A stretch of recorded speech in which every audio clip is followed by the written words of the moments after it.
اللہ کے نام سے جو بڑا مہربان بہت رحم کرنے والا ہے۔ سورۃ مزمل آیت نمبر 15۔ انا بے شک ارسلنا ہم نے بھیجا تمہاری طرف رسولاً ایک رسول شاہداً گواہی دینے والا۔ بے شک ہم نے اہل مکہ کی طرف آپ صلی اللہ علیہ وآلہ وسلم کو بھیجا گواہی دینے والا، مطلب کہ حق کی بات کرنے والا، ڈر سنانے والا۔ کما جیسے ارسلنا ہم نے بھیجا الا طرف فرعون کی طرف رسول، جیسا کہ ہم نے فرعون کی طرف حضرت موسیٰ علیہ السلام کو بھیجا۔ وہ لوگ بھی سرکشی میں حد سے بڑھ چکے تھے، اسی طرح اہل مکہ کے لوگ بھی بہت سخت دل اور ظالم تھے۔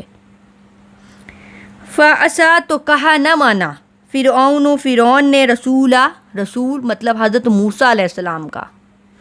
فَأَخَذْنَاهُ تو اسے پکڑ لیا اخذاً پکڑ، وبیلا ایک بڑے وبال کی پکڑ۔ حضرت موسیٰ علیہ السلام کا کہا نہ مانا فرعون نے، وہ انہیں ہدایت کی طرف بلا رہے تھے، سرکشی سے روک رہے تھے، ظلم سے روک رہے تھے، تو اس نے صاف انکار کر دیا۔ اللہ پاک کہہ رہے ہیں کہ پھر میری کیسی پکڑ ہوئی؟ اسے ایک بڑے عذاب نے پکڑ لیا۔ کس کے سبب؟ کہ اس نے انکار کیا اپنے رب کی بات ماننے سے، اپنے رب کا حکم ماننے سے۔ تو ہم لوگ کیا کر رہے ہیں؟ کس کی بات مان رہے ہیں؟ کس کے حکم پہ چل رہے ہیں؟ اپنے نفس کے اور شیطان کی بات مان رہے ہیں۔ فَكَيْفَ تو کیسے تَتَّقُونَ تم بچو گے، تو کیسے تم بچو گے؟ ان کفر تم اگر تم نے کفر کیا، انکار کیا، اگر تم نے اللہ کا حکم نہ مانا، آپ صلی اللہ علیہ وآلہ وسلم کی اطاعت نہ کی، ان کے راستے کو نہ اختیار کیا، تو تم کیسے بچو گے؟ یومن اس دن یجعلو جو کر دے گا ولدانہ بچوں کو شیبا بوڑھا۔ اگر تم برائی کو نہیں چھوڑو گے، برے راستوں کو نہیں چھوڑو گے، گناہوں کی زندگی کو نہیں چھوڑو گے، تو پھر تم کیسے بچو گے اس دن جو بچوں کو بوڑھا کر دے گا؟ وہ ایک دن 50,000 سال کے برابر ہوگا، اور ہم نہیں جانتے کہ ہم کہاں کھڑے ہوں گے، ہمارا حساب و کتاب کب ہوگا، ہماری باری کب آئے گی، ہم نہیں جانتے۔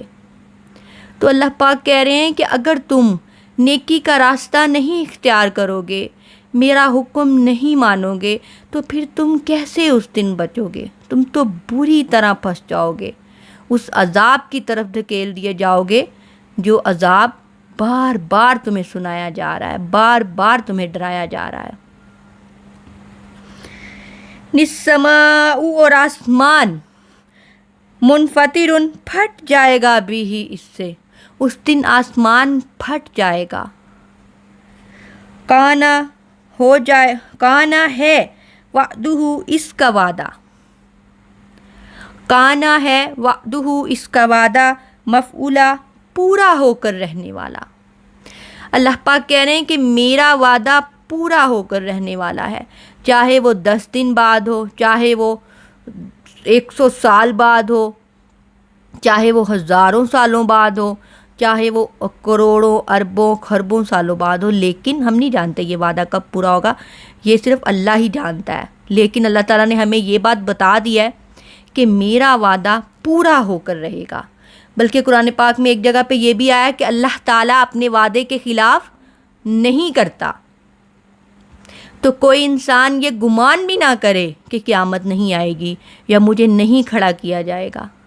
یہ اللہ کا وعدہ ہے اور یہ پورا ہو کر رہے گا، اور اسے پورا ہونے سے کوئی نہیں روک سکتا۔ جب وہ وقت آئے گا جو مقرر وقت اللہ تعالیٰ نے طے کیا ہے، اس وقت یہ وعدہ پورا ہو جائے گا۔ انا بے شک ہاذہ یہ تذکرۃ ایک نصیحت ہے، فمن تو جو شاء چاہے، اتخذ اختیار کر لے، الی ربہ اپنے رب کی طرف، سبیلا راہ۔ یہ ایک نصیحت ہے، یہ قرآن ایک ہدایت ہے، بس تم میں سے جو چاہے یہ راستہ اختیار کر لے۔ اللہ تعالیٰ نے ہمیں مرضی دیا۔ اس آیت سے یہ پتہ چلتا ہے کہ اللہ تعالیٰ نے سب کچھ ہمارے اوپر چھوڑ دیا ہے۔ اللہ تعالیٰ نے ہمیں عقل، سمجھ، سوچ، زبان، سننے کی صلاحیت، دیکھنے کی قوت، سب کچھ دیا ہے۔ اور اللہ تعالیٰ نے یہ بات ہم پہ چھوڑ دیا ہے کہ تمہارے سامنے دو راستے ہیں، ایک اچھا اور ایک برا۔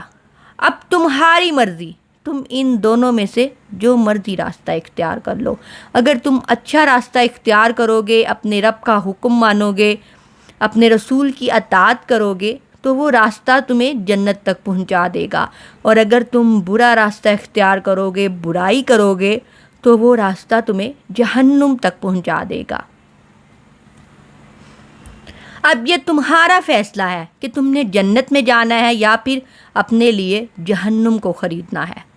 یہ مرضی تمہاری ہے، تمہارے سامنے دو راستے رکھ دیے گئے ہیں، اپنی مرضی سے جو چاہے راستہ اختیار کر لو۔ اللہ کی آیات بار بار پڑھ کر سنانا صرف ایک ہی مقصد ہے، کیا کہ آپ تک اللہ کی آیات پہنچیں، آپ اسے سنیں اور اس سے آپ اپنی زندگی بدلیں۔ اس دن اگر ہم اپنے رب سے یہ کہیں گے کہ اے ہمارے رب، ہم نے تیرا کلام نہیں پڑھا تھا، نہیں سنا تھا، تو ہمارا یہ عذر ہمارے کسی کام نہیں آئے گا، کیونکہ اللہ پاک کہیں گے کہ یہ تمہارے گھر میں موجود تھا، یہ تمہارے قریب تھا، یہ تمہارے پاس تھا، اور میں نے تمہیں دیکھنے کے لیے آنکھیں دی تھی، سننے کے لیے کان دیے تھے، سمجھنے کے لیے عقل دی تھی۔ تو پھر تم نے کیوں نہ عقل استعمال کی؟ کیوں نہیں دیکھا؟ کیوں نہیں سنا؟ کیوں نہیں حق بولا؟ تو اس سے پہلے کہ وہ دن آئے ہمارے پاس بچنے کے لیے کوئی راستہ نہ ہو، اپنی زندگی کو بدلیں، اللہ کے میسیج کو کھولیں، پڑھیں، سمجھیں، سیکھیں اور اسے آگے پہنچائیں۔ ان آیات کے پڑھنے میں مجھ سے کوئی غلطی ہوئی ہو تو اللہ تعالیٰ مجھے معاف فرمائے، اور جو حق بات میں نے آپ تک پہنچائی، اللہ تعالیٰ اسے آپ کے دلوں میں اتارے۔